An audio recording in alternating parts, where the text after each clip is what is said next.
Je m'appelle Tristan Limoges. Je suis directeur des ventes pour une entreprise de suppléments alimentaires. Je m'appelle Marc-Antoine Ricard, je suis consultant marketing et publicité numérique. On s'est rencontrés dans un contexte d'affaires, en pleine pandémie, et on s'est découvert une passion commune pour les martinis. Aujourd'hui, on te propose des discussions de bureau sur des sujets variés en lien avec les affaires en format 5 à 7 virtuel. Assis-toi confort avec un drink, mets tes écouteurs. Bienvenue à Entre deux martinis. Salut tout le monde, bienvenue au 21e épisode de Entre deux martinis avec Marc-Antoine et Tristan. Aujourd'hui, 27 avril 2021, 21e épisode. Salut Tristan, comment ça va? Salut, ça va très bien toi. Ah, ça va. T'as failli te mélanger, on dirait, dans tes épisodes encore, dans tes dates, là, il y avait comme l'hésitation dans ta voix un peu. T'es sérieux? Non, ouais. On l'avait répété avant, c'est ça, j'ai tendance à me mêler dans mes dates de podcast et puis dans les épisodes. Okay, c'est-tu l'hésitation qu'il y avait dans ta voix, c'est du mucus? Comme pas non, il n'y avait pas de mucus. Non. C'est ça. Fait que, ouais! Bon, ok, là, je sais que tu voulais en parler et tout, là. C'est pas du mucus, là, c'est ça, j'ai comme un genre de petit rhume, là, fatigant. Fait que, c'est ça. Un petit chat dans la gorge. Un petit chat dans la gorge, puis un petit nez. Et non, ce n'est pas la COVID, pour ceux qui se demandent. Voilà. D'ailleurs, j'ai regardé, regarde, je vais tout de suite en parler. J'ai regardé il y avait des symptômes, puis je me suis rendu compte que, tu sais-tu, le seul symptôme de la COVID qui est complètement absent, qui est commun à d'autres trucs, il comparait dans le fond sur le site de Jean Coutu le rhume, la grippe, la gastro, puis la COVID. Okay. Il y a un seul symptôme qui est complètement absent de la COVID, et c'est les éternuements. OK, mais... J'achoume aux 4 minutes. Fait que je suis pas mal. Fait que c'est sûr que tu l'as pas. Mais là, je veux dire, t'éternues pas quand t'as la gastro. Là. Je veux dire, c'est pas un symptôme. Non, c'est ça, je te dis. Il y avait la gastro aussi, là, mais je parlais de la COVID. Tu sais, toutes les autres, c'est comme, mettons, nez bouché, fièvre, etc. Tu sais, okay, c'était genre occasionnel, commun, puis rare, puis absent. Puis l'éternuement est complètement absent de la COVID. OK. Ben non, mais okay. Écoute, là, t'as un rhume comme tout le monde en ce moment. Là, je veux dire, c'est le bon vieil adage, bon vieil, en tout cas, bon vieil adage d'avril, là, ne te découvre pas d'un fil. Là. On s'habille tout croche, on sait pas comment s'habiller, on va dehors, puis on pogne un petit fret. On pogne un petit exact, rhume, puis, exactement. Pas la fin du monde. Bon, hein? C'est correct, ça va déjà mieux. Donc, la beauté, c'est qu'on boit des martinis et le gin est reconnu pour être un excellent remède quand on c'est ça. Les oignons aussi, ça a l'air. Je voulais me mettre un oignon en dessous du pied hier, mais j'avais pas d'oignon bio. Puis partout, ils disent de mettre un oignon bio. Fait que je me suis passé d'oignon hier dans mes bas. Hey, ça, c'est drôle. Je pensais pas que t'allais en parler pendant qu'on enregistre, de se mettre un oignon hey, rendu là. On est sans filtre. Ça pourrait être ça aussi, notre podcast, sans filtre. Wow. Fait que bref, juste ça, je vais bien. Je n'ai pas de fièvre et rien. Tout va bien. Fait que c'est ça. Juste le nez un petit peu, ma voix peut-être changer un petit peu, peut-être le petit nez un peu bouché, mais c'est correct. Le martini va me décongestionner tout ça, tout va bien aller. Ben oui, mais d'ailleurs, c'est quoi ton martini aujourd'hui? Là? Tu m'as un peu pris de court juste avant qu'on débute l'enregistrement. Ouais, c'est vrai. Quelque chose de spécial. Hein? Écoute, je suis... Tu sais, la semaine passée, j'avais le Spicy Teeny que j'ai appelé. Qui consistait à, dans le fond, mettre du jus de piment banane, dans le fond, dans mon martini. Excuse-moi, je vais fermer mes rideaux. Là. J'ai mon voisin qui déménage, puis ma voisine d'en face qui regarde par la fenêtre tout le temps. Elle est en train de faire l'inventaire de ce qu'il y a dans son camion de déménagement. Ça me déconcentre. Wow, c'est podcast tranche de vie aujourd'hui. C'est comme c'est comme un événement en temps réel, c'est comme si t'étais commentateur sportif. C'est ça. Wow! Fait que bref, pour revenir à mon Spicy Teeny, c'était avec du jus de piment banane dans le fond que tu mets avec le jus d'olive, j'avais mis ça. Puis ça donnait une petite touche épicée qui était pas piquée des verres. Puis là aujourd'hui, je suis viré fou. Quand j'ai fait mon martini, je me suis dit tu m'avais déjà parlé du jus de haricots. Oui. Tu sais, pour mettre des Bloody Caesar. Exactement, oui. Ben, il est pas épicé, c'est comme le régulier, là, à la nette, fait qu'il rappelle un petit peu comme le pickle, si tu veux. Oh, intéressant. Fait que là, je suis viré fou, j'ai mis du jus d'olive, du jus de piment banane, puis du jus d'haricot mariné.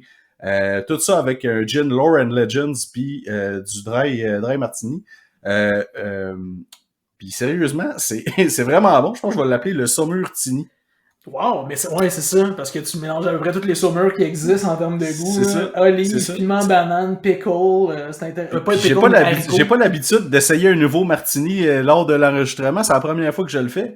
Puis j'étais comme j'étais pas sûr, mais je t'avouerai que je suis vraiment pas déçu de mon choix. Mais d'ailleurs, écoute, et tu cites une certaine curiosité. Les pickles, là, le jus le jus de cornichon. Le jus de pickle. Ça se fait-tu? C'est un pickle-tini, ça se fait-tu, ça? Ouais, c'est ça. J'avais-tu essayé ça? Quelqu'un que je connaissais qui avait essayé. OK. Il me semble que j'ai pas un bon souvenir. Il me semble que juste le pickle tini, me semble que juste le jus de pickle, ça comme gâche un peu à patente. Ça ressemble à un essai de gaucho, ça, cette affaire-là, un peu. Ouais, c'est ça, c'est ça. Fait que ça a l'air malade! Mais par contre, parlant de pickle, j'ai une autre affaire extraordinaire à partager. Miss Vicky's a sorti des chips aux cornichons à la nette épicés. Et ça goûte les cornichons à la nette épicés. Comme. Mais tu sais, ça peut pas être plus précis que ça. Ça goûte exactement ça. Ils sont complètement débiles. Puis là, c'est un genre d'accord martini bouffe, ça? C'est accord n'importe quoi, je te dis, c'est complètement débile. Ils sont pas trop épicés, c'est... j'ai faim juste à y penser. Écoute, c'est une belle plug pour Miss Vicky's. Si jamais il y en a un à l'écoute qui travaille pour cette compagnie-là, écrivez-nous. On peut prendre des Non, écrivez-nous pas, envoyez-nous des chips. Ouais, c'est ça. Envoyez-nous des chips en commandite, on va les prendre, ça va être parfait. C'est ça. Wow, intéressant. Ouais, fait que c'est ça le tour d'horizon du côté de mon côté. Et toi, je pense que toi, t'as un nouveau gin, par exemple, la semaine passée. En fait, j'en avais un nouveau la semaine passée, mais là, j'en ai encore un nouveau cette semaine. Puis non, c'est ça, la semaine passée, t'as dit que t'aurais un nouveau, là. C'est ça qu'on attend aujourd'hui. Exact, mais cette semaine, puis écoute, tu me connais, tu sais que j'ai un peu la fibre bio, écologique, green, pour plein de choses, dans plein de domaines. Exact, oui. Et écoute, j'ai acheté mon premier gin bio en fin de semaine. Ça existe et ça m'a autant surpris. Je m'attendais pas à ça à la SAQ en fait, mais j'ai acheté le gin Saga. Saga. Qui vient de la distillerie du Grand Dérangement qui est à Saint-Jacques dans le coin de Joliette. Okay. Et c'est le premier gin certifié bio, Écossaire Canada, à être commercialisé à la SAQ. Puis apparemment, là, j'ai fait des recherches, j'allais lire là-dessus, il y a d'autres alcools, d'autres liqueurs, d'autres choses qui sont certifiés biologiques, là, qui existent à la SAQ aussi, qui viennent du Québec. Mais le gin, c'est le premier gin certifié biologique qui se retrouve à la SAQ, puis il est franchement bon.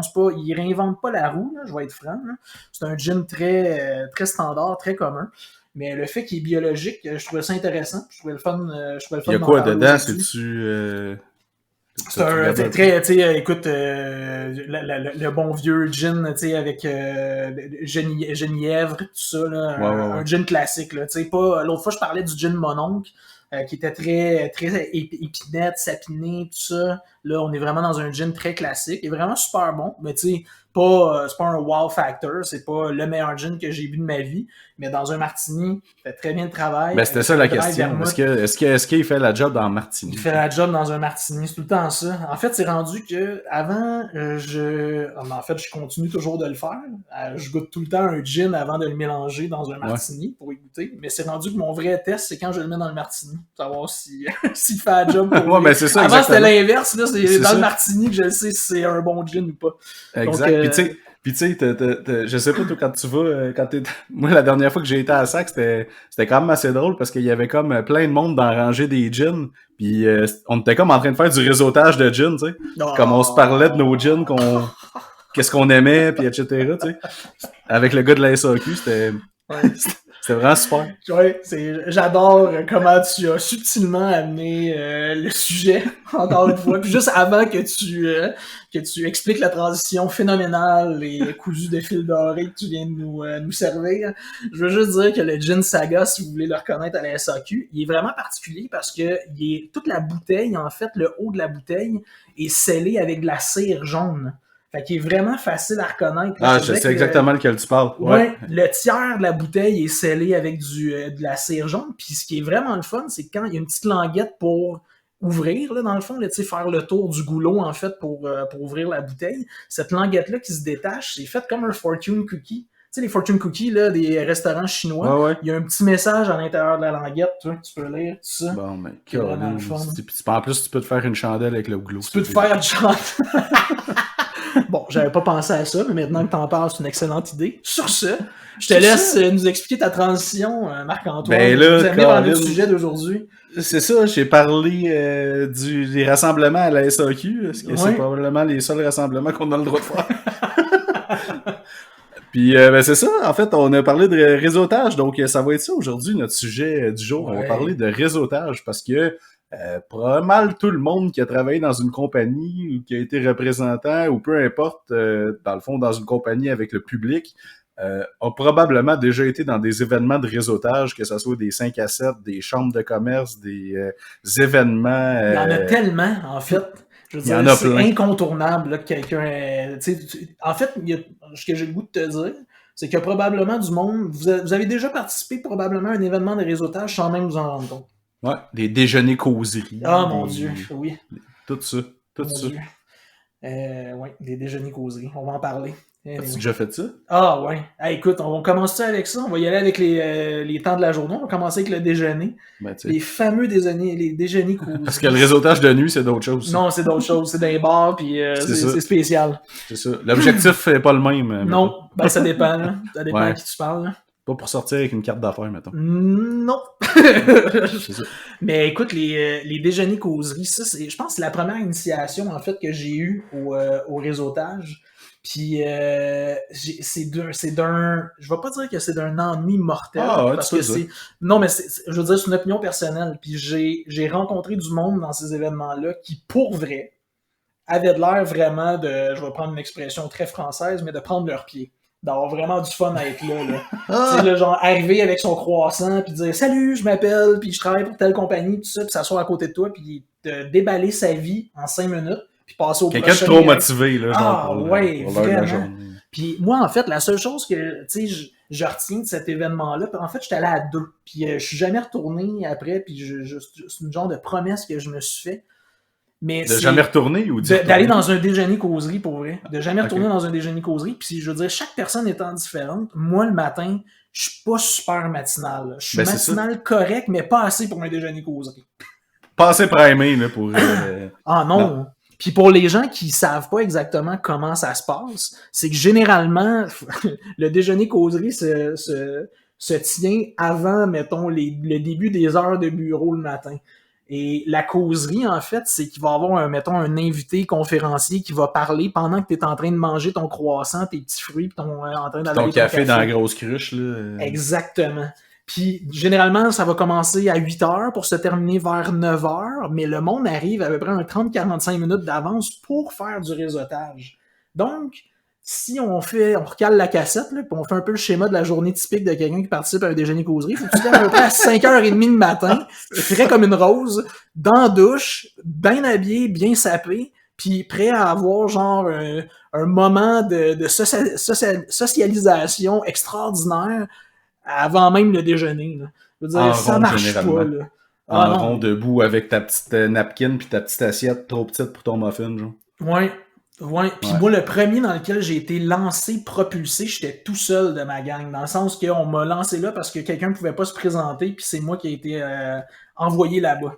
Vous étiez supposé être une couple, genre? C'était comme un déjeuner causerie d'équipe? On était supposé être 3, puis finalement, je me suis ramassé tout seul, puis c'est parce que c'est un partenaire d'affaires une des têtes dirigeantes d'un partenaire d'affaires qui était l'invité du déjeuner causerie ce matin-là. Okay. Puis c'était juste en termes un peu de, mettons, politesse qu'on était invité et qu'on allait être présent sur place. Ah, sac. Ouais. C'est vrai que c'est spécial. Mais en fait, le fait d'être tout seul, t'as 2 options. C'est soit que tu manges ton croissant, tu sacs ton camp, tu parles pas à personne.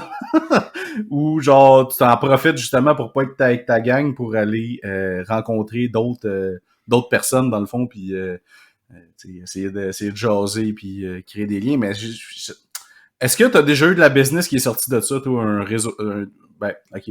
Pas du déjeuner. Okay? Pas du déjeuner? Non, okay. On va s'entendre avec le déjeuner, jamais pendant le déjeuner causerie. Dans d'autres occasions de réseautage, oui, mais pas le déjeuner causerie. On est là-dessus. J'en ai eu un, moi, quand j'avais fait le cours de démarrage d'entreprise il y a 3 ans. il était associé avec comment ça s'appelle c'était une chambre de commerce ou bref dans ce coin c'était dans le coin de la Prairie là puis il faisait je pense que ça s'appelait les mercredis de Louise ou de Nicole là, un des deux je me rappelle plus c'était Louise ou Nicole mais bref c'était un déjeuner causerie puis t'arrivais puis là il y avait comme mettons quand j'avais été moi c'était à Delson fait qu'il y avait le maire de Delson qui était là puis qui jasait au début puis là le principe c'était qu'il y avait comme tout le monde allait en avant moi inclus, pitcher ta compagnie, genre, tu sais, dire ce que tu fais, en fait. Intéressant. Puis toi, tu commençais, là. Ouais, exact. Mais je commençais, mais tu sais, oui, c'est vrai, je commençais. Sauf que là, t'arrives là, puis mais je trouvais que le concept était pas mauvais parce que, justement, si... Tu sais, comme moi, j'arrivais, puis j'ai pas fait un pitch du siècle, mais tu sais, c'était plus dire parce que je fais, tu sais, je suis consultant marketing, ma compagnie, nanana, je fais de la pub, tu sais, Facebook, Google, etc., des stratégies web, etc. Mais tu sais, ça, en disant ça, ben tu sais, t'as tout le monde qui sont un peu dans des startups aussi, ou que tu sais, qui ont déjà une compagnie et tout, ben ça peut en intéresser quelques-uns, puis après ça, ben ils viennent te voir. Mais là, effectivement, ce qui est arrivé, c'est qu'après ça, plein de monde venait me voir. Okay. Pour dire, hey, tu sais, peux-tu m'aider pis tout ça, mais tu sais, il y avait plein de monde, justement, que c'était comme ils commençaient, tu sais, pis il y avait comme pas de budget, pis tu sais, c'était tout des, tu sais, je peux pas... Ils cherchaient une alternative à prix d'amis. Ben, genre, là, où, tu sais, fait que, tu sais, j'ai donné une couple de cartes, mais, tu sais, puis j'ai eu du monde qui m'ont appelé par l'après, mais ça a comme pas débouché sur rien vraiment, mais, le concept, tu sais, puis ça, c'était pour je vais dire la chambre de commerce, là, mais je suis pas sûr que c'était ça, mais bref, on avait eu juste avant un cours de, c'est Dale Carnegie. Ouais, Dale Carnegie. Ça, c'est intéressant. Écoute, tu vas-tu parler de son livre Comment se faire des amis, puis... Je vais pas parler de son livre Comment se faire des amis, mais mon premier mentor, en fait, travaillait pour ça, puis pour cet organisme-là. Puis eux, dans le fond, ils organisent comment parler en public, dans le fond, c'est pas mal ça que t'apprends, là, Non, c'est pas vrai, ça, c'est les... comment t'appelles ça? Les team trucs, là. Tu connais ça? Écoute, je sais pas, non.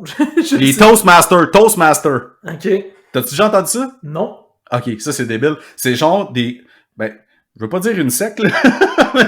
c'est comme des... dans le fond, tu vas là, puis ça le dit, là, Toastmaster, dans le fond, c'est... T'apprends à parler en public, puis dans des réseautages, pis tout ça. Mais là, dans toutes ces affaires-là de déjeuner causerie, t'as tout le temps quelqu'un du Toastmaster local qui est là, puis qui essaie de pousser ces trucs pour des abonnements, genre, ou, tu sais, de faire partie de leur gang, genre. Fait que c'est quand même assez spécial.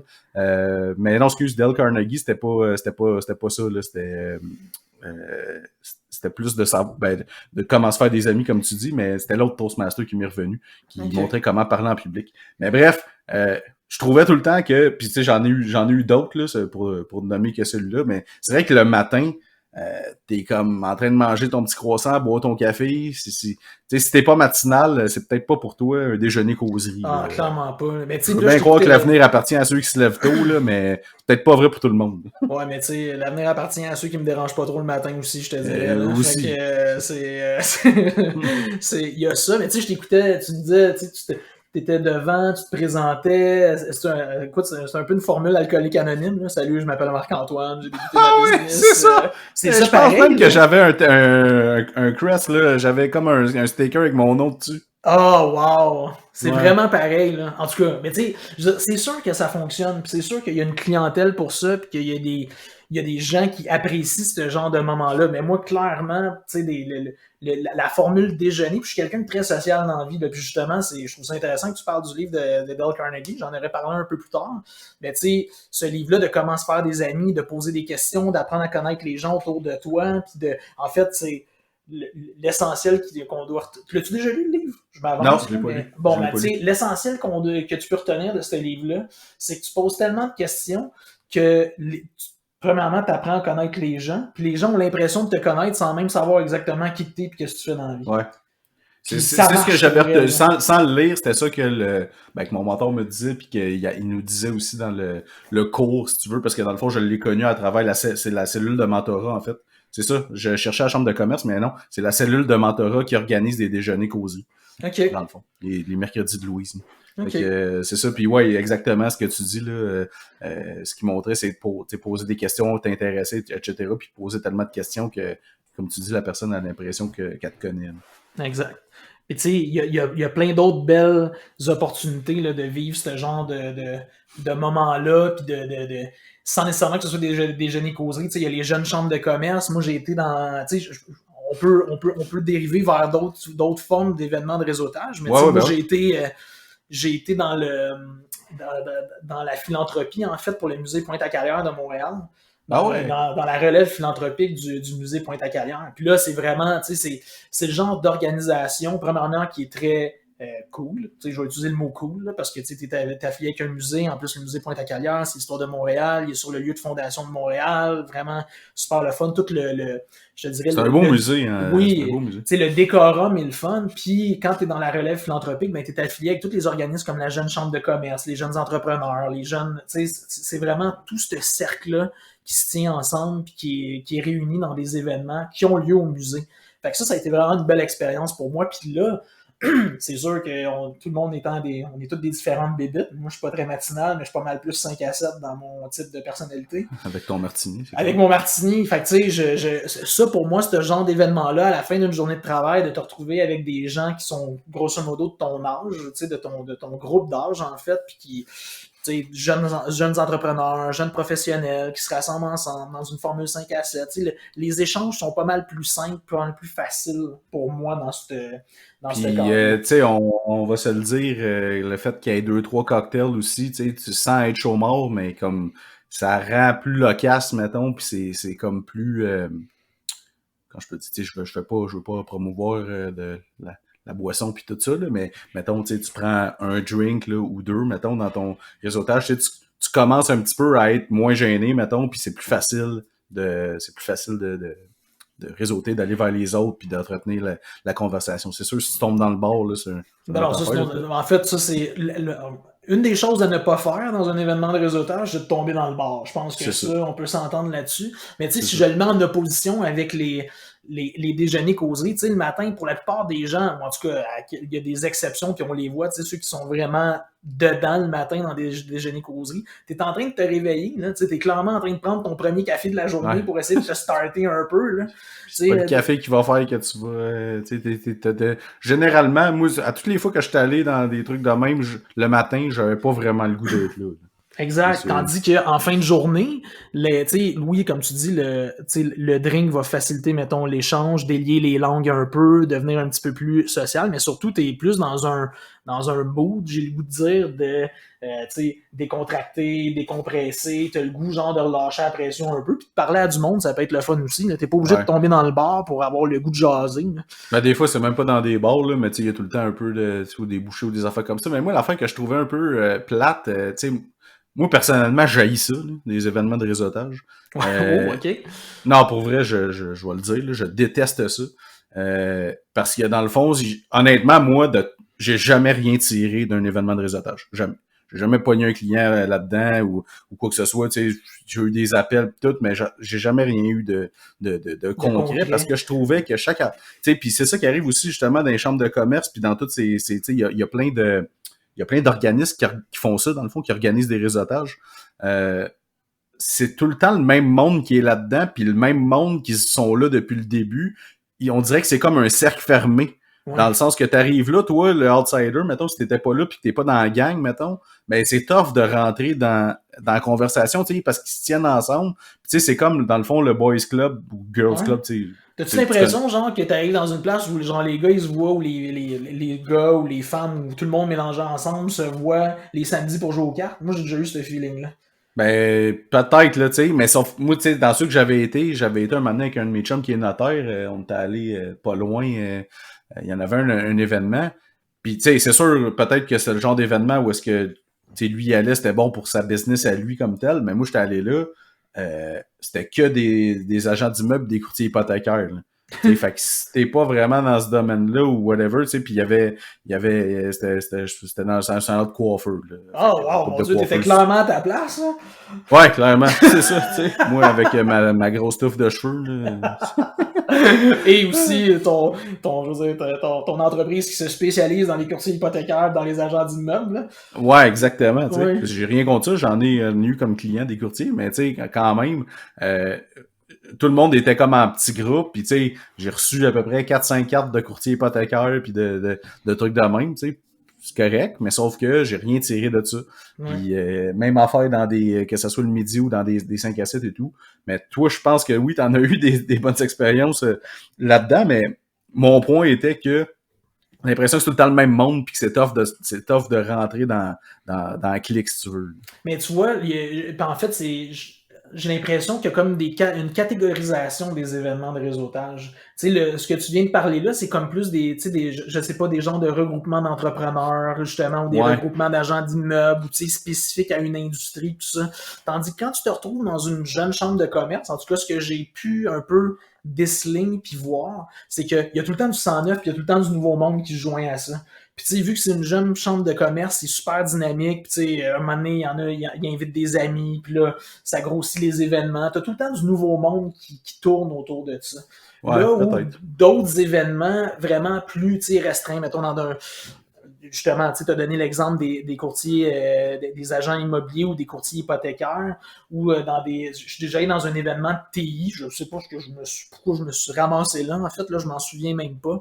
Tu sais, j'étais dans un événement où est-ce que ça rassemblait des gens de TI, puis j'ai eu cette impression-là, comme tu viens de mentionner, que j'étais vraiment comme dans un groupe fermé, sélect, de monde qui se connaissent, puis je me sentais pas pantoute à ma place, tu sais, je veux Non, dire, mais c'est ça. Ben, est-ce que tu classes dans ça aussi le réseautage? Parce que moi, ce que j'aimais vraiment, par exemple, c'était quand il y avait des soirées clients. Genre, tout le monde, fallait que tu sais, il y avait comme un événement qu'on invitait, mettons, 3-4 clients, chaque rep invitait 3-4 clients dans un événement.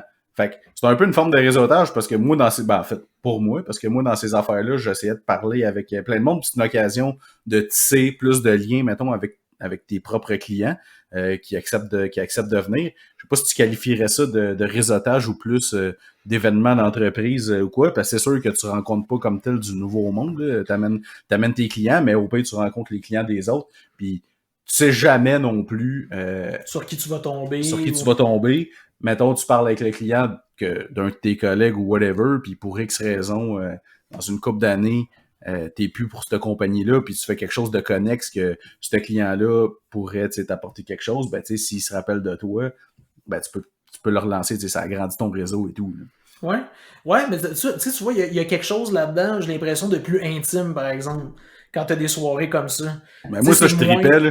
Ouais, mais t'as plus de Je- chances, j'ai l'impression, de parler puis tu sais, de te faire valoir que dans des plus gros événements de réseautage. Là. C'est dur de parler à tout le monde. Tu sais, t'envoies des grinders là, dans les événements de réseautage. Je sais pas si t'en as déjà vu. Ils sont tellement gossants. Ils disent allô à tout le monde, ils serrent les mains à tout le monde. Ils veulent vraiment s'assurer de passer par tout le monde parce que les autres, ils Mais sont tout le fait monde dire, les oublie, eux autres, parce que ben, justement, ce que tu disais tantôt, poser des questions pis tout ça, c'est ils parlent juste d'eux comme tel, tu sais, ils écoutent pas vraiment ouais. ce que tu dis, fait que non, ceux-là sont assez fatigants. Mais je repensais à justement mes événements de compagnie. C'est peut-être pas un réseautage pour, mettons, les représentants, mais ça peut en être un bon parce que je me rappelle d'avoir déjà mis, moi, des clients en relation entre eux parce que je trouvais que les deux business pouvaient travailler ensemble. Fait que c'est un réseautage un peu pour les clients comme tel dans ce genre d'événements-là. Ben oui. Le seul défi, par contre, c'est que si tu amènes 5-6 clients qui se connaissent pas nécessairement, ben tu sais, il faut que tu essaies de donner du temps à chacun d'eux. Là, fait que faut que tu te promènes, toi, en tant que rep, à gauche, à droite. Moi, dans le fond, ce que je faisais, c'est que j'amenais tous mes clients ensemble, je les présentais tous ensemble, puis tu sais, quand ils arrivaient, genre, je faisais des petits groupes, puis ils parlaient entre eux autres, puis comme j'étais correct, je les entertainais comme ça, fait que je faisais mes petites cellules de réseautage, dans le fond, à l'intérieur de l'événement. Ouais, puis c'est un peu, j'imagine un peu que tu deviens le genre de facilitateur dans tout ça, dans ce Exactement. processus-là. Ouais, tu sais, c'est cool, ça aussi, Exactement. l'intermédiaire, l'entremetteur. Ça, Exactement. c'est bien. Mais tu sais, là, pour me préparer à aujourd'hui, la conversation qu'on allait avoir, tu sais, je faisais des recherches, puis ce que je trouve intéressant, c'est de ce dont on parle depuis le début, c'est vraiment des événements à petit déploiement. Parce que tu sais, je regardais ce qui se fait dans le monde, puis je te partageais ça avant qu'on commence l'enregistrement. J'ai Ouais. regardé la liste, mettons, des 30 plus gros événements dans le monde. Puis d'ailleurs, ça me surprenait quand même parce qu'on se fait beaucoup parler de C2 Montréal, là, qui est quand même un événement de réseautage assez majeur, puis qui est d'envergure dans la métropole là, à chaque année, sauf, je veux dire, depuis la pandémie, tout ça. Là. C'est sûr. Mais tu sais, C2 Montréal fait même pas partie de la liste des 30 plus gros. C'est les gros déploiements, là, c'est une question au quiz en même temps que je te pose. Sais-tu combien il y a de personnes dans ces événements-là en réseautage? Par jour ou au total? Mettons, parce que j'imagine que c'est plus. Parce que mettons C2, c'est sur plus qu'une journée. Mais mettons, là, on va prendre un exemple. Okay? Dans la liste des 30 plus gros au monde, il y a le Mobile Week, mais il y a surtout celui que tout le monde connaît beaucoup, c'est le South by Southwest, qui est à Austin au Texas à toutes les années, qui est vraiment un gros événement, qui réunit vraiment la technologie, un peu de la culture, un peu des artistes, tout ça, puis les jeux vidéo. En tout cas, ça réunit vraiment plein d'acteurs de plein d'industries ensemble. Sais-tu combien il y a de personnes qui se rassemblent là pour faire du réseautage? Je sais pas, je dirais au-dessus de 100 000. Ben, c'est 100 000, c'est énorme, là. Comment tu fais pour être efficace dans du réseautage avec 100 000 personnes autour de toi? C'est pas, tu sais, c'est un peu comme des trade shows, là, tu sais, c'est un peu le même type, là, ça ressemble quand même un peu, j'appellerais plus ça, parce que, tu sais, c'est des kiosques, puis il y a des conférences, tu sais, moi, en marketing, il y a je pense que c'est le Ad Week, ou Ad Week, me semble, ou Ad World. OK. En tout cas, c'est des, tu sais, il y a des conférences, là, des summits, mettons en Californie, sur Facebook, sur Google, sur ces affaires-là, tu sais, puis il y a plein de monde qui vont là. Tu fais du réseautage probable, tu sais, t'es chanceux si tu te pognes de cousse parce que la personne qui était assise à côté de toi, ça a cliqué, puis tu sais, il s'est passé de quoi, parce que tu peux pas avoir, tu sais, en tout cas, je pense que si tu veux de la business, t'es mieux. Je pense que tu vas dans ces choses-là pour apprendre des nouvelles choses puis te perfectionner, pas nécessairement pour aller chercher des contrats. Là. C'est plus sûr. Dans le micro-réseautage que tu vas avoir quelque chose, parce que dans le fond, c'est que tu risques de revoir le même, tu sais, du monde souvent là, dans ces affaires-là. Tu vas voir quelqu'un qui vient probablement même pas du même pays que toi, puis tu sais, c'est ou de ta région, whatever, puis tu ne reverras jamais. Là, mais tu sais, c'est ça, fait que c'est un peu un genre de prétexte, parce que comme tu dis, puis je pense que tu as 100% raison, tu sais, ce genre d'événement-là, tu es pas mal plus là pour aller voir des conférenciers, puis aller, mettons, parfaire tes connaissances, puis c'est un peu de l'empowerment, là, pour prendre un mot en anglais, là, que vraiment d'avoir, tu sais, c'est un peu, c'est du junk réseautage, là, tu sais, tu vas être là pour 3 jours, tu vas surtout souvent dans des événements comme ça, aussi on se cachera pas, là, quand, mettons, 60, 75, 80, 100 000 personnes se rassemblent à la même place en même temps, ça vire en pas pire party aussi, là. Fait que tu sais, tu vas être avec des gens, tu vas faire le party, tu vas assister à des conférences, mais tu sais, pour vrai, t'as-tu vraiment l'occasion d'établir des contacts qui vont être durables, qui vont te servir en affaires pendant, mettons, les 2-3 jours que ça dure? On s'est permis d'en douter. Là. Non, c'est ça. Exact. Mais c'est de Montréal, t'es-tu déjà allé, toi? Non, je suis jamais allé, toi? Non. Ben, j'essaie de me rappeler, je pense que ça m'aurait marqué, mais je sais que dans le fond, dans les compagnies où je travaillais, il y a tout le temps des passes pour y aller. C'est de Montréal, mais je sais pas si je suis déjà allé une fois. Je me rappelle comme pas. Genre, je sais que j'avais été dans bien des événements, mais je pense pas que c'est de Montréal. Je pense pas que je suis allé là. OK. Mais tu vois, j'aurais bien aimé ça, par exemple, mais... Ben oui, puis tu sais, ça a l'air quand même assez intéressant, là, puis c'est le setup, là, le genre de façon dont c'est fait, tu sais, dans lequel il y a une couple d'endroits, là, je sais qu'ils faisaient ça, il y avait une couple de gros bars à Montréal où ils faisaient des événements, il y avait des événements à l'extérieur aussi, tu sais, c'est le fun, là, le monde se promène dans la ville, puis c'est intéressant. Mais non, j'ai jamais eu l'occasion. Puis je me suis même, tu sais, je me posais la question, je me suis déjà retrouvé, mettons, par inadvertance ou invité à un événement de soirée ou de quoi. Puis non.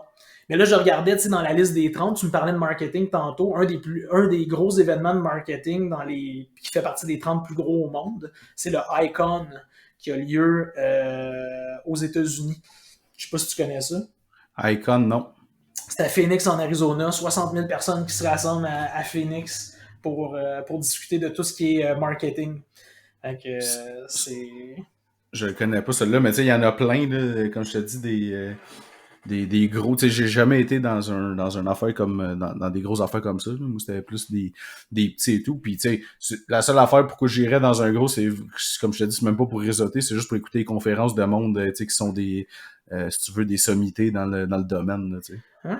Puis tu sais, écoute, Puis je me posais la question, puis je te pose la question, puis c'est une réflexion en même temps. Tu sais, avant les événements de réseautage, parce qu'on s'entend que c'est quand même assez, mettons, dans l'histoire de l'humanité, puis même j'ai le goût de te dire dans l'histoire, mettons, de l'industrialisation, puis du monde des affaires, tout ça, c'est quand même assez récent, le concept de réseautage. Tu sais, ça se faisait... Ça date de quand, en fait? Écoute, j'ai essayé de chercher là-dessus, de faire un peu une historique. Puis ce que je trouvais d'intéressant, c'est que la connexion qui était faite, ou enfin le lien qui était fait pour parler un peu de la progression du réseautage à travers les âges, c'est que dans le fond, avant le réseautage, c'était les discussions sur les parvis d'église. Tu sais, les gens, après la messe, le dimanche matin, qui se parlaient, pis tout ça, puis t'avais du mot, tu sais, je veux dire... Ils se comptaient leurs péchés. Ben, premièrement, ils se comptaient leurs péchés, puis ils se confessaient, c'était vraiment des choses. Puis deuxièmement, ils en profitaient peut-être pour se parler d'affaires. Mais dans ce temps-là, je veux dire, avant, le monde n'était pas aussi connecté qu'il l'est. Ou sinon, quand ils se parlaient au téléphone, tu sais, tout le monde pouvait espionner les autres, là. C'était comme la centrale, puis tu levais le téléphone, tu entendais la conversation du voisin. Oui! Ça, c'est drôle. Peut-être que ça a été les premiers réseautages. Ça se pourrait aussi, ou les premiers espionnages, mais ça comme tu veux, là, mais tu sais, avant, le monde n'était pas aussi connecté qu'il l'est aujourd'hui. Puis dans le fond, la façon de faire des affaires, c'était beaucoup plus local qu'à grande échelle. Fait que tu sais, les gens se rassemblaient la fin de semaine, ils allaient à l'église, parce que tout le monde allait à l'église, puis c'était comme ça que ça se passait. Avant la mondialisation puis l'ouverture des marchés, c'est sûr que c'était pas mal plus local. Là, il y a comme une effervescence, en tout cas ici au Québec, pour l'achat local puis tout, c'est normal dans la situation qu'on est, on encourage ça, mais tu sais, j'espère que ça va rester. Pour vrai, ça, que le monde va continuer d'encourager les Québécois et tout. Tu sais, c'est sûr, là, il y a tout le temps le débat, je sors un peu du sujet, mais il y a tout le temps le débat, tu sais, comme le panier bleu, là, exemple, le portail, j'espère qu'ils vont améliorer, mais bref, qui répertorie, dans le fond, toutes les entreprises qui vendent en ligne sans que tu puisses acheter sur le site direct, mais bon.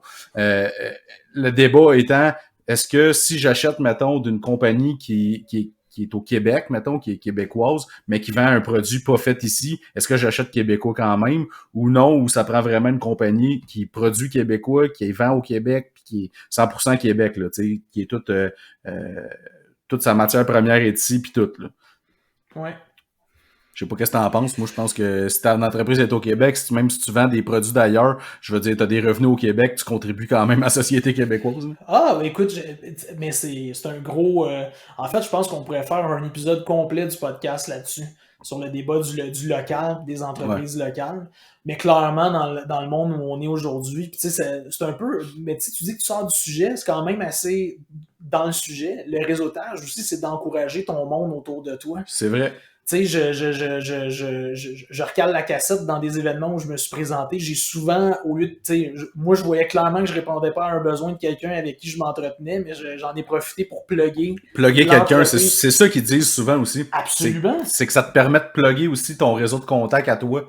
C'est la meilleure occasion de le faire, parce que c'est pas tout le monde qui peut être présent sur place, fait que t'en profites, puis t'as des amis ou des gens que tu connais. Exactement. Puis quelqu'un peut te plugger, tu sais, si tu rencontres du monde, puis tu te dis qu'est-ce que tu fais, il rencontre quelqu'un. Tu sais, c'est sûr que ça a du bon, là. Moi, c'est juste que là, en ce moment, là, je veux dire, en ce moment, on s'entend que le réseautage est pas mal de pause, là. Mais c'est juste que j'ai comme pas le temps. Faudrait que je le fasse. Faudrait que je rajoute ça. Mais en fait, juste pour le fun. Écoute, t'amènes le sujet du panier bleu, t'amènes le sujet des business locales, puis là, tu parles justement que le réseautage est en pause en ce moment. Est-il vraiment en pause?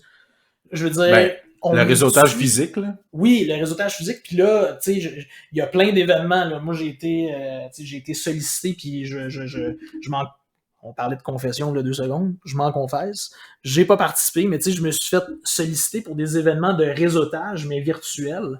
Puis, écoute, c'est peut-être parce que j'ai eu une expérience bien plate dernièrement où j'ai participé à un trade show virtuel, puis ça a été vraiment, écoute, le mot qui me vient en tête, c'est merdique, là. Ça a été vraiment une déception sur toute la ligne, puis ça n'a pas apporté les résultats escomptés. Ouais, pour l'entreprise, tout ça. Puis on a quand même décidé à l'interne de give it a shot, parce qu'on se disait, bon, on développe l'entreprise, on développe le réseau de distribution à travers le Canada, puis c'est une belle occasion justement de faire du réseautage. Tu sais, t'es présent là, c'est une vitrine. Puis genre, je me disais, on va l'essayer. Puis écoute, ça m'a tellement laissé un goût amer, puis ça me laisse un goût amer, puis ça me dit ou ça me laisse croire qu'en ce moment, n'importe quel événement de réseautage virtuel qui est mis en place, ça doit vraiment pas être, ça doit pas vous livrer la marchandise. En fait, je te dirais que tout ce qui est virtuel en ce moment, à part, mettons, comme nous, mettons, on se fait des meetings, c'est correct, on est one-on-one, au pire, des fois, on est 3-4. Ouais. Ou quand on fait des meetings à la fin du mois, que tu sais, c'est virtuel. J'ai l'impression que c'est toujours un peu moins efficace. Puis tu le vois là, dans des nouvelles là, comme l'autre, le député qui s'est pointé tout nu devant sa caméra, puis l'autre qui a pogné un screenshot. Je regarde ma blonde en ce moment parce que sa classe est fermée, elle donne des cours, elle donne son cours à domicile, elle est prof à maternelle, tu sais. Elle donne son cours à des kits de maternelle en FaceTime sur Zoom, non c'est Teams ou peu importe.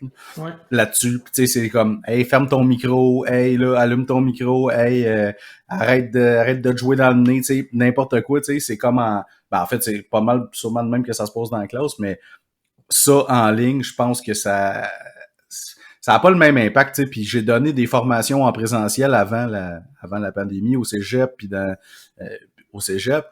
Puis là, ben j'en ai donné une aussi en ligne. C'est le bordel. Comme tout le monde, premièrement, chez eux, a pas le même setup.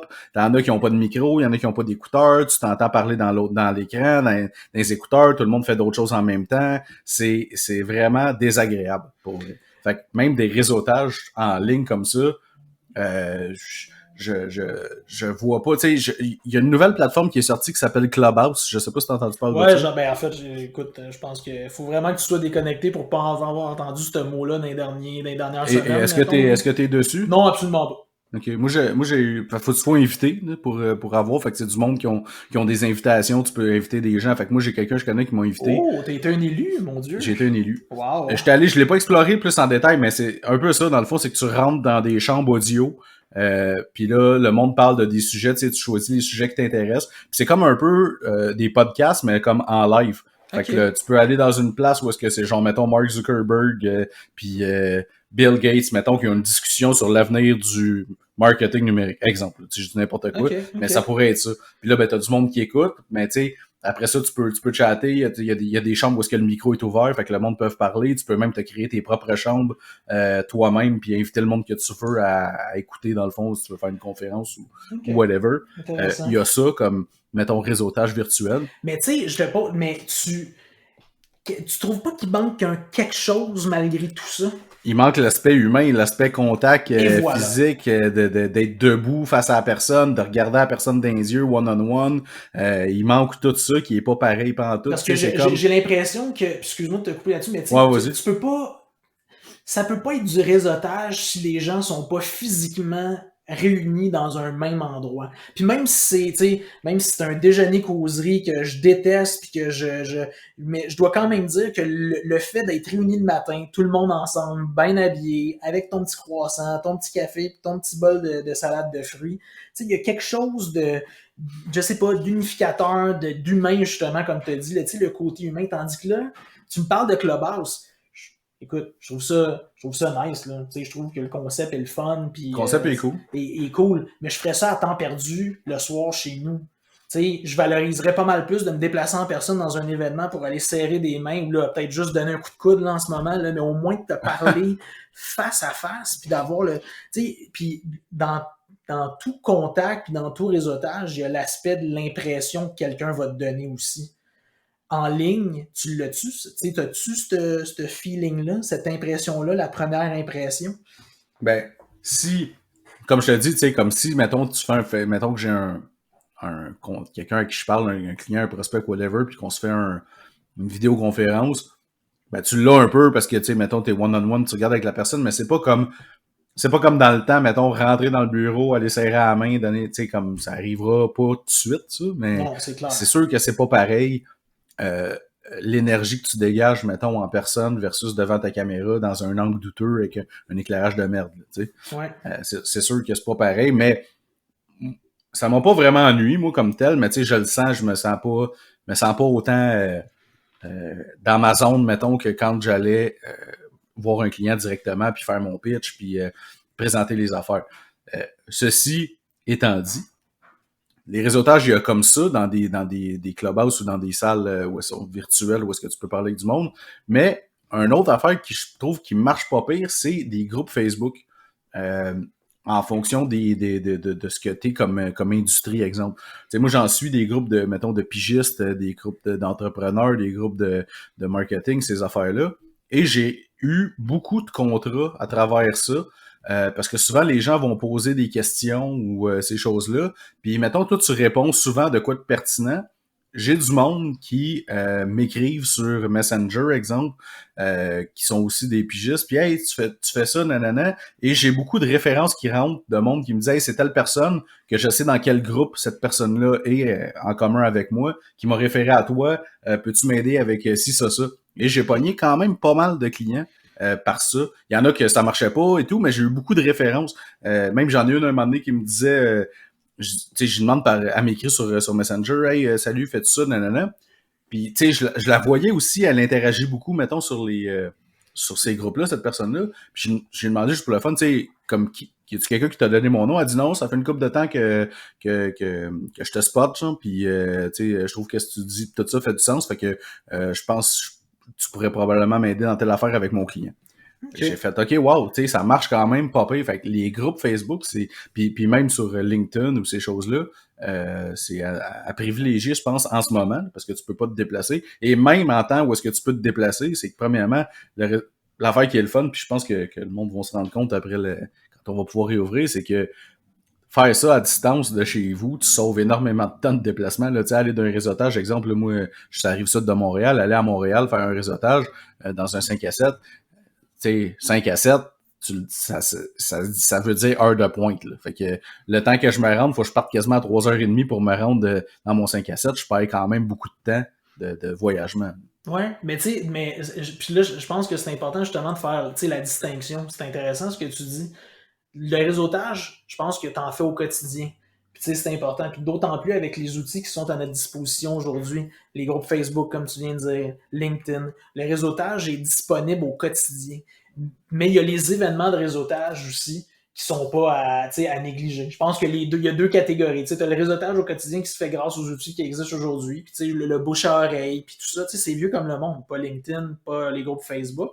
Puis tu as les événements de réseautage aussi qui sont plus, justement, c'est quelque chose de ponctuel où tu vas te présenter en personne. Puis pour vrai, tu sais, il y a une partie de moi qui, ça me manque, ça. Tu sais, justement, là, de se déplacer quelque part puis d'aller établir le contact, parler un peu, poser des questions. Tu sais, puis il n'y a pas de formule parfaite non plus. Là. Mais toi, c'est parce que t'aimes ça. Moi, je me considère un peu sauvage des fois. Là. Ouais. Genre, je parle pas à mes voisins, vraiment. Puis d'ailleurs, tu fermes les rideaux pour pas les voir parce qu'ils tapent ses ouais, pour pas être en train de checker l'autre voisin déménager. Mais en fait, là, c'est sûr, depuis la pandémie, je suis moins pire et tout. Puis là, ben, c'est ça, mais avant, moi, c'est parce que, tu sais, je sais peut-être par le domaine que je suis, tu sais, j'ai toujours été... Je parlais à du monde à la journée longue, là. Ouais. Tu sais, quand j'étais représentant pis tout ça, le soir, là, puis le samedi, quand je tombe mon gazon, ça me tente pas de me piquer une Josette avec le voisin. C'est tout à fait normal. Puis j'avais vu ça dans mon cours justement de démarrage, tu sais, quand il parle des types de personnalités puis de ces choses-là. Je suis quelqu'un de très sociable, mais on dirait que le monde que je connais pas comme tel de même, ben c'est sûr c'est mes voisins, là, je devrais faire un effort. Là. Ben en fait je le fais maintenant, je parle un peu plus, mais il y a des types de personnalités que c'est comme ça, tu sais, je me rappelle là mon voisin qui a déménagé, ça tombe bien, c'est quelqu'un que je connais bien, fait que ça c'est le fun. Mais avant, ceux qui étaient là avant, je tondais mon gazon, puis s'ils étaient dehors, je m'arrangeais pour pas tondre mon gazon proche de eux, pour pas commencer à leur jaser. Ah, t'es-tu sérieux? Hey, c'est ça, j'en maudis mon affaire. T'es du genre à genre dire, je vais aller faire ce côté-là de la maison demain pour pas y parler, genre de skipper, laisser le gazon long d'un bord, puis... Ou ben le voisin il arrive en char chez eux en même temps que moi, je vais genre rester dans mon char à gosser sur mon sel comme si je prenais un message, attendre qu'ils sortent de son auto et qu'ils rentrent chez eux. Oh là là! On pourrait faire un podcast aussi juste là-dessus, hein? Mais plus là, mes deux voisins de droite puis de gauche, à cette heure, je leur parle quand je les vois. Mais c'est ça, je pense que je parlais trop à du monde dans ma semaine, dans ma journée, que rendu le soir pour la fin de semaine, tu sais, c'est mes affaires, mon intimité, si tu veux, mes trucs, là, ma blonde, elle est pas comme moi, elle est plus du genre à parler avec tous les voisins. Mais tu sais, dans ce que tu dis, puis je pense que c'est un point quand même assez important, tu sais, il y a des types de personnes qui sont faites pour faire du réseautage. Puis ouais, exact. Puis je pense que moi, je le suis pas vraiment. Tu sais, ça dépend, en fait. Ça dépend de mon... Faut vraiment que je sois dans un mood, là, ultra hyper, genre... comme, il faut, tu sais, le vent dans le dos, puis gros soleil, condition idéale, là, tu sais. En camisole, puis tout va bien. En camisole. Ouais, ok. Non, mais c'est... Mais des 5 à 7, puis des événements clients, j'ai toujours aimé ça, tu sais, j'aime ça, ces choses-là. Mais du réseautage, aller voir du... Sauf que c'est ça, faudrait que peut-être que ça sorte... Faudrait que je sorte de ma zone de confort, puis quand ça réouvre, là, je me promets d'aller à la chambre de commerce de la ville. C'est ceux qui en font des événements, là, puis aller là, tout seul, puis... Ouais, tu sais jamais, tu sais, qui tu vas rencontrer. Ah, c'est même pas dans l'objectif de pogner un client, juste pour dire, regarde, je le fais, puis en fait, comme tu dis, tu sais jamais. Tu sais, je m'attends pas j'irai pas là pour osciller, mettons, puis me pousser à tout prix. Ça m'énerve bien raide le monde qui font ça. Mais c'est ça. Juste aller rencontrer du monde. En fait, ce qui est quand même à mentionner, je pense que il y a comme il y a de la pratique à aller faire ça, là, tu sais. Moi, au début, les premiers événements, comme je t'ai dit, à un moment donné, j'ai été complètement parachuté là, tout seul. Puis j'étais zéro à l'aise. Là. J'ai quasiment tu mettais-tu dans le centre de la pièce ou tu longes les murs? Non, mais tu sais, mais en fait, c'est que là, tu t'assois. Premièrement, il faut que tu t'assoies à une table. Là. C'était je vais dire le maudit. C'était le maudit déjeuner causerie. C'est la première fois que j'ai été parachuté dans un événement de réseautage. Puis tu sais, il faut que tu te trouves une place, tu t'assois à une table. Puis il y a du monde qui s'assoit à côté de toi. Puis eux autres, clairement, sont habitués, ils veulent te parler, ils veulent se présenter, ils veulent échanger. Mais ça, c'est correct. C'est correct si t'es assis à une table avec d'autres mondes. Tu sais, moi, ça, je sais pas de problème, je vais leur parler pis tout, mais c'est plus quand t'arrives pis que, tu sais, des réseautages où est-ce que le monde est debout, genre. Pis au pays, il y a juste des petites tables bistrot, là, tu sais, que... Ça, c'est différent. Tout le monde est debout pis généralement en cercle, tu sais, qui font des... Fait que là, essaye d'aller, tu sais, moi, il nous montrait, le gars je te disais, mon mentor, montrait, tu sais, aller briser le cercle, genre, tu sais, pis la technique, c'était comme spécial, genre, tu te tiens comme pas loin, un peu comme un genre un stalker un peu, là. Tu restes un peu à côté d'eux autres. Ouais, là, tu trouves le moment pour t'inclure, là, pour tu t'approches discrètement, puis là, un moment donné, tu sais, t'espères qu'il y en a un qui se tasse un peu puis qui agrandisse le cercle parce que t'es là, puis tu rentres. Mais j'en ai déjà vu faire ça, puis pour vrai, ça marche, du monde qui arrive puis qui s'impose, là. Tu sais, puis pas qu'il rentre en prenant le show, mais tu sais, que tu fais juste rentrer dans le cercle, puis t'es là avec ton bagel ou whatever, puis tu sais, tu fais juste écouter ce que le monde dit, puis quand tu as une opportunité, tu peux glisser un mot, un commentaire ou quoi que ce soit. Ouais. Faudrait que je le refasse. On devrait y aller ensemble un moment donné. Ah, écoute, ça serait drôle pour vrai. Ouais, ça serait très drôle. Mais tu sais, c'est ça. Je pense que la première chose à retenir, c'est ça se peut. C'est pas tout le monde qui a la personnalité pour faire du réseautage. Puis la deuxième chose, c'est justement, tu sais, c'est d'y aller une couple de fois pour se faire la main un peu. Ouais. Puis s'habituer à te présenter, à poser des questions, à connaître les gens, à savoir quoi demander pour mieux connaître les gens, puis qu'eux en apprennent un peu plus sur toi aussi. Il y a comme une mécanique, tu sais, puis pour avoir beaucoup observé, parce que, tu sais, justement, au début, quand t'es pas à l'aise, ben, t'observes. Au lieu de parler, tu fais juste de l'observation, tu prends des notes, puis tu regardes qu'est-ce qui se passe. Il y a vraiment une mécanique, tu sais, comme tu disais, là, t'as vu du monde là, faire ça, là, un peu comme le stalker qui est à côté. Les gens sont debout, sont en cercle, là, ils profitent d'un moment, une incursion, puis ils s'incluent dans la conversation. Tu sais, mais ça prend du temps à être à l'aise pour faire ça. Ben, c'est sûr, c'est pas nécessairement la première shot, puis tu sais, comme je te dis, tu veux pas être la personne qui est rentre pis qui est all over the place non plus, là, tu sais, qui s'impose trop. Tout le monde, ça les énerve, là. Fait ben que, oui. Puis en fait, faut que tu sois quand même discret, mais faut pas que t'aies de l'air de lui tout seul dans ton coin non plus, parce que personne va venir te voir. Exact. Parce qu'il y a pas, tu sais, en fait, puis je pense qu'il y a comme les règles d'or aussi du réseautage. Tu sais, on en a parlé un peu tantôt. Premièrement, si t'es dans un 5 à 7, tombe pas dans l'alcool. Deuxièmement, sois pas la personne qui veut juste s'imposer puis parler d'elle puis qui va au plus fort la poche, là, au volume de monde à qui va avoir serré des mains puis qui va avoir dit qu'est-ce qu'il faisait dans la vie. Là. Clairement, tu vas pas établir des contacts en affaires en faisant ça. C'est exactement. Tu veux pas être là pour braguer puis te vanter puis juste dire toutes tes réalisations que tu as faites. Là, exact. T'es plus là pour t'intéresser au monde comme tu l'as dit au début. Là. Ouais, oui, puis tu sais, justement, la troisième règle d'or qui me vient justement un peu dans ce courant-là, c'est de dire arrive là avec une ouverture d'esprit, d'apprendre sur des gens, parce que des fois, on peut arriver dans un événement de réseautage où, en ayant une idée très fermée sur le genre de personnes qu'on veut rencontrer ou avec qui on veut discuter d'affaires, puis en fait, si tu as l'ouverture d'esprit, tu vas peut-être avoir quelqu'un qui a rien à voir avec ton domaine, qui est complètement champ gauche, mais tu sais pas pourquoi, mais il y a quelque chose qui va se développer ou il y a une relation d'affaires qui va se développer avec quelqu'un comme ça. Ou qu'elle va connaître quelqu'un qu'elle peut te référer. Exactement. C'est sûr, faut pas que tu arrives dans ces événements-là reculons, là, parce que sinon, si t'aimes pas ça, ça se peut que, comme tu dis, ça se peut que t'aimes pas ça.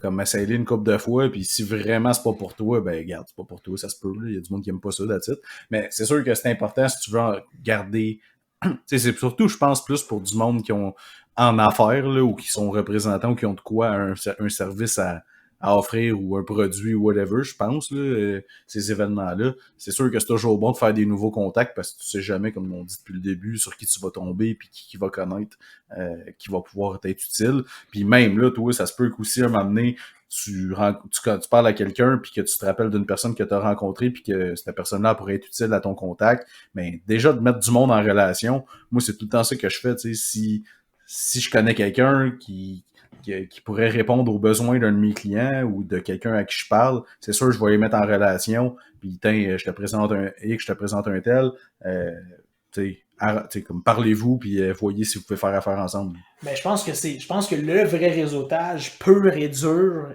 qui est efficace, c'est celui-là. Tu sais, les événements de réseautage, c'est des événements. C'est un show. Tu sais, tu vas développer des contacts, tu vas parler à des gens, tu sais jamais où ça peut te mener. Mais le vrai réseautage, c'est ce que tu viens de dire. C'est quand tu entends quelqu'un parler de quelque chose, tu es dans un meeting d'affaires, tu es ou tu es dans une conversation pour un projet, ou tu es avec un client, puis il te parle d'un besoin spécifique, puis tu fais le lien tout de suite dans ta tête avec quelqu'un que tu connais, qui peut répondre à ce besoin-là, puis tu le mets en contact. Ça, c'est du vrai réseautage pur et dur. C'est celui qui existe depuis que le monde est monde. Là. Exact. Puis je pense que c'est de même que c'est bon, tu sais, comme tantôt je parlais, j'ai un contact justement d'un groupe Facebook que je parlais qui me réfère quelqu'un, tu sais, pour faire beaucoup d'exécution de marketing courriel, mettons. Mais tu sais, beaucoup d'exécution. Je suis comme, j'ai pas tant le temps, puis je pense que t'as vraiment besoin d'un exécutant qui connaît la plateforme comme le fond de sa poche, là, tu sais. Ouais. Ce qui est pas mon cas, la plateforme qu'elle utilise, etc. Bref, en gros, j'ai dit à la fille, écoute, je suis peut-être pas la meilleure personne pour toi. J'aurais pu bullshiter puis dire, tu sais, ouais, je vais être capable de me l'apprendre, nanana, comme ben du monde font. Mais tu sais, j'aimais mieux pas, tu sais, regarde, j'ai une référence de quelqu'un, j'ai pas le goût qu'après ça, je fasse de quoi, puis si, mettons, ça fonctionne pas, qu'elle revienne puis qu'elle dise, hey, ton gars que tu m'as référé, tu sais, ça va pas cher, puis nanana, puis après ça, elle me réfère plus du monde. Fait ce que j'ai dit à la fille, c'est, regarde, je vais te trouver quelqu'un qui fait ce que tu as besoin parce que je suis dans beaucoup de groupes, etc. Puis la fille, ultra contente, hey, merci, j'apprécie vraiment la transparence. Puis tu sais, tu m'as dit ce que tu faisais plus. Tu sais, elle dit tout le reste que tu fais, je suis déjà correct, mais c'est sûr que je vais te référer si jamais j'entends quelqu'un. Quoi que ce soit qui a de besoin. Fait que je suis comme, ben parfait, tu vois, cette même ça marche. Fait que là, je vais essayer de trouver quelqu'un. Autre exemple. Non, mais je veux dire, je t'arrête 2 secondes. Tu sais, en ce moment, elle dit qu'elle est correcte avec le genre de service que tu offres, mais ça veut pas dire que la semaine prochaine, elle va être encore exactement. Peut-être qu'elle va me rappeler. Ben oui, tu sais, absolument. Exact. Ouais. Puis tu sais, j'ai un autre exemple. J'ai un de mes clients que lui, l'année passée, il a écrit un livre de recettes. Okay. Il était pas Ricardo. Hein? Non, pas Ricardo. Non, pas connu. Il a écrit son premier livre de recettes, en fait. Puis là, dans le fond, il y avait un éditeur et tout, sauf qu'à cause de la pandémie, le projet a été cancellé. Mais le livre est prêt à être paru. Okay. Tout est fait, Puis moi, ben, j'ai un client qui a c'est des maisons d'édition. Ouais. Fait que je me suis dit, écoute, peut-être que elle connaît quelqu'un ou quoi que ce soit qui pourrait l'aider ou quelque chose. J'ai demandé à ma cliente, connais-tu quelqu'un qui fait de l'édition? Parce que elle, clairement, ces maisons d'édition font pas dans ce genre d'ouvrage-là, c'est plus du roman puis des livres comme ça. Mais dans toutes les maisons d'édition qui existent, puis c'est un petit monde, puis tout le monde se connaît, j'ai dit, tu connais-tu quelqu'un dans une autre maison d'édition par hasard qui pourrait pas l'aider? Elle dit, peut-être, nanana. Fait regarde, je les ai mis en contact, je disais, voici X, je te présente Y, parlez-vous, X, il y a un livre de recettes qui est prêt à être édité, Y, connais-tu quelqu'un, tout ça? Fait que là, je les ai mis en contact. Là, j'ai pas de nouvelles, tu sais, peut-être ça va pas marcher, peut-être ça va marcher, mais déjà, je les ai mis en contact. Comme tu dis, je pense que c'est ça le vrai réseautage, c'est ça la force du réseau, en fait, comme tel. C'est clair. Ouais. Parce que, en même temps, pour pas finir là-dessus, il y a une autre affaire aussi, tu sais, on parle de le réseau, on s'entend qu'en ce moment, la plateforme numéro 1 de réseautage comme tel, c'est LinkedIn, pour avoir un réseau d'affaires, mais c'est sûr qu'il y a une manière aussi de faire, tu sais, il y en a qui envoient qui bombardent le monde du monde que tu n'as jamais entendu parler, que tu sais pas c'est qui, tu reçois une demande de connexion à ta page LinkedIn, puis tu sais pas ce que la personne a fait, elle est allée stalker ton profil, voir ce que tu faisais, puis quand elle t'envoie une demande de connexion, mais sans message. Ouais. Comme, Mais ça, c'est du junk réseautage. Ça. C'est du junk réseautage, exact. Puis c'est du, tu sais, parce que probablement que même si je l'accepte, la personne, elle va juste jamais m'écrire. C'est juste pour gonfler, dans le fond, le nombre d'abonnés qu'elle a, que tu peux voir, dans le fond, que c'est public dans le fond sur la page, là, si tu vas sur la page de la personne, tu vas voir, mettons, elle a 500 plus contacts ou 1000 plus contacts, whatever. Ça, c'est un peu, tu sais, faites pas ça. Si la meilleure manière sur LinkedIn, si tu veux vraiment connecter avec quelqu'un, c'est d'y envoyer, oui, une demande de connexion, mais avec un message personnalisé. Oui, essayez de rester le plus possible dans le réseau de ce que vous faites comme travail. Puis on s'entend, là, je sais que si, mettons, tu veux parler avec cette personne-là, ça revient un peu au même domaine de la prospection, si tu veux, mais si tu veux parler avec une personne qui décide, dans le fond, si ton produit va rentrer dans la compagnie ou quoi que ce soit, ben c'est sûr que envoie-y pas une demande en faisant un pitch direct. Là, tu peux faire une demande en disant genre hey, je regarde le contenu que tu publies, ça m'intéresse, moi je suis dans tel domaine aussi, connectons ensemble puis voir si on a si on peut pas s'aider à whatever là, dans le domaine qu'on est. C'est sûr que ça se fait sur le long terme, mais sur LinkedIn, après ça, c'est que la personne, ça a publié quelque chose, ben, tu peux commenter sur ses publications, tu peux liker ce qu'elle fait, etc. Toi, en faisant tes publications aussi, tu vas faire du contenu en sachant que ça va peut-être l'intéresser. Ben, là, cette personne-là va voir ce que tu fais et tout. Puis là, éventuellement, après quelques temps, s'il y a de l'interaction et tout, ben là, tu peux commencer à envoyer des messages plus in-mail, des messages privés. Mais commence pas en faisant ça. Là, ça c'est, mais tu sais, en fait, je pense que un peu comme. Je pense que la façon d'approcher LinkedIn, c'est un peu comme tu approches les relations humaines. Il faut que tu entretiennes les relations, les liens que tu as autant en mode virtuel que tu le ferais en mode humain. C'est exactement. La même chose. Fait que si t'es pas en mesure de le faire à cette hauteur-là sur LinkedIn parce que tu vas juste au volume ou plus fort la poche sur le nombre de contacts que tu as, ben c'est pas efficace. Concentre-toi à entretenir les liens. Le seul mot qui me vient en anglais, là, en fait, le seul mot qui me vient est en anglais, c'est nurture. Je suis pas capable de trouver le mot en français, là, mais c'est justement d'entretenir, mais il y a un autre mot. C'est entretenir. Ouais, mais il y a un autre mot plus détaillé pour ça, là, je le trouve pas, mais en tout cas, c'est pas grave. C'est comme prendre par la main, comme un peu. Ouais. Là, comme quand prendre soin de ton contact, de ton réseau, tout ça, puis de chaque personne qui fait partie de ton réseau. Je pense que c'est ça la clé. Ouais, c'est clair. Puis tu sais, comme tu as dit, t'arrives pas dans un événement de réseautage, tu spots la personne à qui tu veux parler, puis t'arrives direct en y parlant de ton produit ou ton service que tu veux y vendre. Là, ça prend un peu de préliminaire. Là, oh, intéressant. Tu as parlé tantôt des 5 à 7. Là. Je sais qu'on en a peut-être déjà parlé, mais peut-être qu'il y en a qui n'ont pas entendu à ce moment-là. Un autre conseil qu'on peut donner, on disait de pas tomber dans le bar, mais aussi pas de vin rouge. On en a déjà parlé. Pas de vin rouge. Comme les parties de Noël. Pas trop de vin rouge. Pas trop de vin rouge. Tu veux pas avoir les dents rouges, mauves et les lèvres mauves parce que là, t'as de l'air un peu cabochon. Fait que si t'aimes le vin, vin blanc dans les réseautages. Vin blanc, alcool blanc, Martini. Un peu de bouchée pour justement que ça absorbe l'alcool. Puis, Martini au bar, un martini au bar en réseautage, t'es tout le temps winner. Ouais. C'est ça. Bien d'accord avec ça. La clé du succès. C'est ça. Fait que, on a parlé pas mal. Je pense que c'est bon. Je sais pas, vous, est-ce que vous êtes habitué de réseauter? Est-ce que vous avez des trucs à partager ou quoi que ce soit? Des événements incontournables de réseautage où on devrait aller se présenter, moi, de Marc-Antoine, quand que la vie va reprendre son cours normal. C'est ça. Ou bien, dans le fond, nous partager des événements, des fails de réseautage. C'est sûr qu'il y en a. Ça, c'est clair. Écrivez-nous. Vous savez, dans le fond, j'ai pas nommé les plateformes, mais je vais les nommer maintenant. En fait, on est sur Spotify, sur Apple Podcasts, sur SoundCloud et sur YouTube. À chaque semaine, on va publier, dans le fond, l'épisode avec le texte explicatif et tout sur notre page Facebook Entre deux Martini.